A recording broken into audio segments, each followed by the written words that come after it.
নমস্কার বন্ধুরা, আর কুকিং চ্যানেলে আপনাদের সবাইকে স্বাগত। আজকে নিয়ে হাজির হয়ে গেলাম কচুর ফুলের ঘন্ট রেসিপি নিয়ে, যেটা গরম ভাতে জাস্ট ফাটাফাটি লাগে। তো চলুন শুরু করা যাক। এখানে আমি বেশ কিছুটা কচুর ফুল নিয়েছি। এখন এই কচুর ফুলগুলোকে কেটে নেব।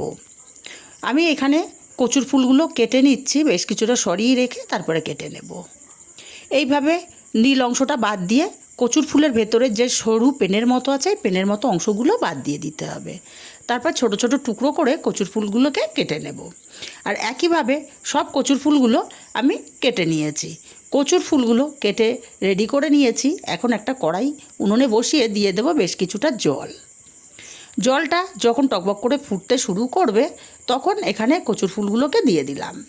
কচুর ফুলগুলোকে দিয়ে নাড়াচাড়া করে মিশিয়ে মিনিট 3-4 সময় নিয়ে কচুর ফুলগুলোকে ভাপিয়ে নেব। কচুর ফুল সেদ্ধ করব না, জাস্ট ভাপিয়ে নেব।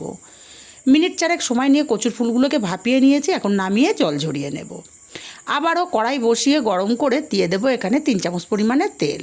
তেলটা গরম হলে 1/2 চামচ কালো সর্ষে ফোড়নে দিলাম। সর্ষেটা একটু ভাজা ভাজা হলে এখানে দিয়ে দিলাম কিছুটা গ্রেট করা রসুন।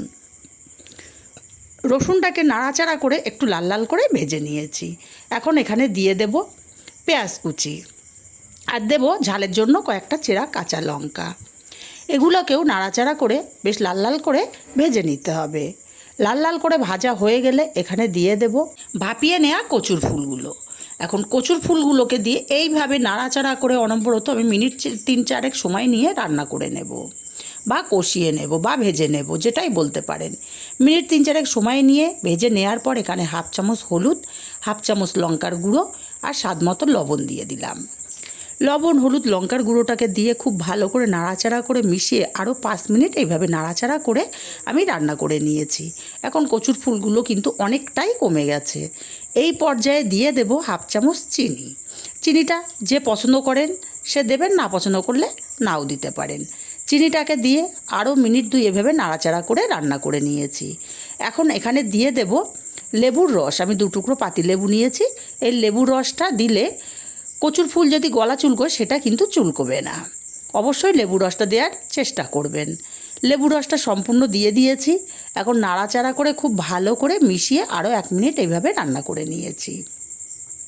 এখন আলাদা পাত্রে নামিয়ে নিলেই কিন্তু রেডি গরম ভাতে পরিবেশন করার জন্য কচুর ফুলের ঘন্ট। রেসিপিটা কেমন লাগলো কমেন্ট করে জানাতে ভুলবেন না।